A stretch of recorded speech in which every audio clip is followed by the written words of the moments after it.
Hi, my name is Dr. Jeffrey Weiss. This is the sixth podcast of Medicine Confidential. Today's topic is intent. Recently, I was in my car and I saw something and I was honking at a woman in her car and she saw me and extended a digit. I assume that the cell phone that was on the roof of a car is no longer there, which teaches you about intent. She must have thought I was hitting on her, but those days are long gone. If you saw somebody walking towards an empty elevator shaft, would you yell at them to stop? And what would their response be? Would the first response be, "Why are you yelling?" Or would they automatically curse you or extend a digit? This is part of the problem in our society today. The US had 1.1 million people die of COVID. We're actually the highest per capita in the world. Question is why?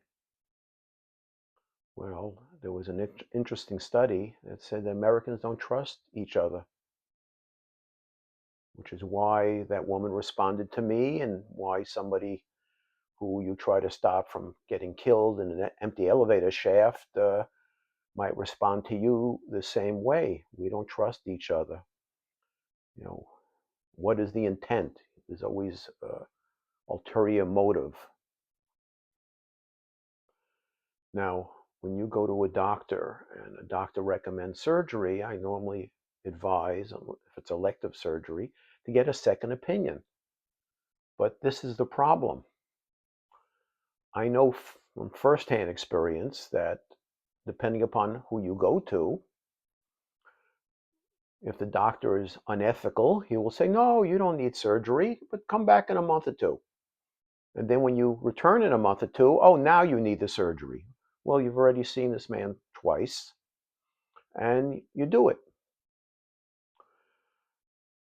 I do retinal surgery, and I would give people a 95% chance that the surgery goes well and a 5% chance that there could be a complication. Well, I know somebody across town who was not my friend who would tell patients it's a 100% chance of going well. Now, how would I know this? He wasn't my friend. We never spoke. Because when it did not go well, the patient returned to me and said, "You were honest. Why did he tell me 100%?" Why? What I was thinking is, why would you believe him?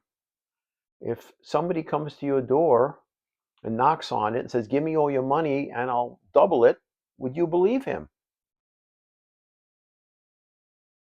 So if you get a second opinion that disagrees with the first opinion, you should get a third opinion and maybe go to a different level.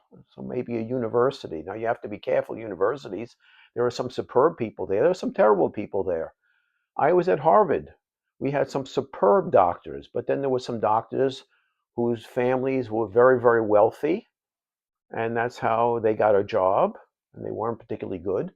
Or they were superb at writing grants and getting money, but they weren't particularly good surgeons. So you have to be careful.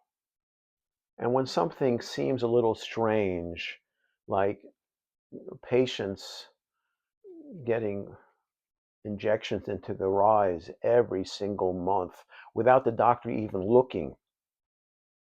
Patient comes in, the technician checks them, they put the patient in a room, the doctor walks in and injects it. Now, I do very specialized surgery now, and I see records from all around the world, and I see people who are slated for cataract surgery who have minuscule cataracts.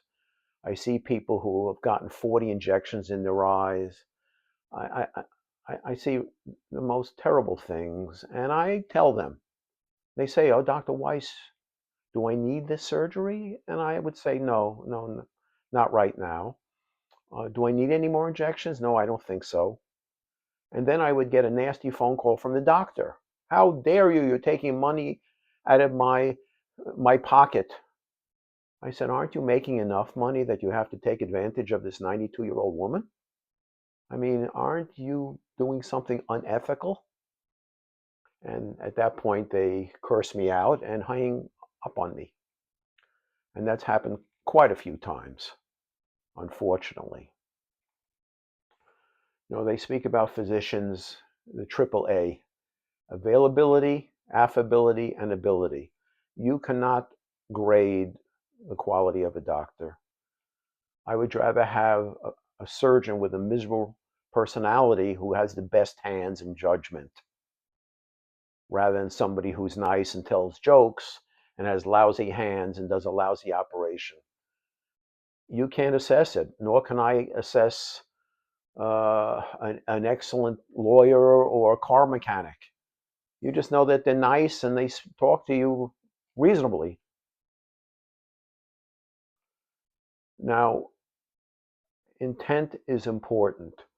I worked at a hospital for many, many years, and I would say the most important piece of equipment I would use as a retinal surgeon was the operating microscope. We had an excellent one made by Zeiss, which is an excellent company, and it allowed me to see into the retina. Now, when you do retinal surgery, the lights in the room are out, and it's the optics of the microscope because you're looking through somebody's pupil while they're lying on the table, and you have instruments inside their eye, and you actually bring the light inside the eye while you perform the various maneuvers like cutting and lasering and different things like that. One day they came to me at the hospital and said, "We want to get you a new microscope." I said, "Oh, it's not necessary. This one is fantastic. We want to get you a new microscope." They took out my microscope. They brought in this Rube Goldberg contraption with wires hanging off that looks like it was put together in a grade school. And it was garbage. The optics were not good. And the attachment that allows me to see to the periphery of the retina where tears are and other things where I need to work wouldn't even fit. Apparently, they were doing it at every hospital. And everybody knew it was terrible. And the rumor was that the purchasing director was getting paid. Well, I went to the meeting of the district board and told them what was happening. And there was one political appointee who was appointed, the board is appointed by the governor, but this one particular person was in charge of a particular party.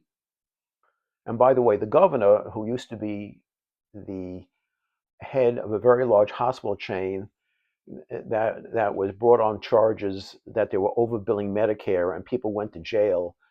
And this person, who was then the governor, took the Fifth Amendment more than 70 times. This person, head of the party, says, "I support the administrator." Like the administrator knows how to do retinal surgery. Well, the long and short of it was, eventually, this particular person was fired by the governor. The administrator was fired. And the purchasing director was found to be taking kickbacks and arrested. So I was right. But as soon as this happened and I saw the quality of the microscope, and I said to them, "Would you want me operating on your relative using a microscope I can't see? How many people have to go blind before you do something?" They didn't like that because, you can't fight on an even playing field with power. If you're the ant, you can't fight with the elephant. The only thing they understand is embarrassment, that you make it aware what they're doing. So I left the hospital because I wouldn't tolerate it. And I wonder how many people were blinded because of this terrible microscope. Now, in 2010, I did the first retinal stem cell surgery in the world. I had to take 2 American patients to Germany because I couldn't do it in this country because of the FDA. I actually paid an FDA attorney, an ex-FDA attorney, to help me. and sent a letter to the FDA about the new procedure I had developed, and they turned it down. I asked for a hearing. They gave me the phone number of somebody. I called this person every day for 24 days. On the 20, and the phone would just ring. On the 24th day, person answered and said, "What do you want?" I think he was fighting with his wife. I said, "I'd like a hearing about this matter." So a hearing was set up. I paid this attorney to be there. I read the FDA regulated the rules regarding stem cells, and he said no. And my lawyer said, "But Dr. Weiss is correct. We read the regulations to you, and he's in compliance with the regulations." "I'm too busy for this. I got another meeting," and hung up. I realized I couldn't get anywhere. In 2008, equipment that I have invented for eye surgery was being exhibited in Dubai. And I went there, but this was at the height of the financial crisis. There were thousands of cars left at the airport. None of the cranes were moving, but it was a beautiful place. I went back in 2014. Harvard originally had an organization there for business development, and I hired that group and went to all the different hospitals, because the hospitals in Dubai, most of them are certified by the American Board for Hospitals. So they have higher standards. And interestingly, everybody speaks English. And it's modern and it's very, very safe. So I realized what was going on in this country with the FDA and politics, which leads me to another little tangent. I don't interfere in politics or tell a mechanic how to fix a car or an airline pilot, and I wish politicians would stay out of medicine. They don't know what they're talking about. And there's a joke, you know how you can tell a politician is lying? His lips are moving. They say that politicians should serve 2 terms, one in Congress and one in prison. Because when they out and out lie about things, they don't know what they're talking about, but it affects everybody. If malpractice laws are ridiculous, then the doctor's not going to take a chance on a surgery that might save your life. Why should he take the risk of losing everything? I know a particular case here in Florida where a physician did CPR and somebody had a heart attack, broke some of the ribs, which can happen, and that person sued and won. And even the judge said that the Good Samaritan law does not protect doctors, which is why on airplanes nobody gets up. I do, because at some point in your life, you either make the decision to lay low and not do much and be safe and careful, or you say the hell with it. You put your head above the bushes. You help as many people as you can. You remain true to yourself. You look in the mirror and like what you see. And you take the shots, because people will shoot at you. I hope you enjoy this episode, and I'll see you next time. Bye.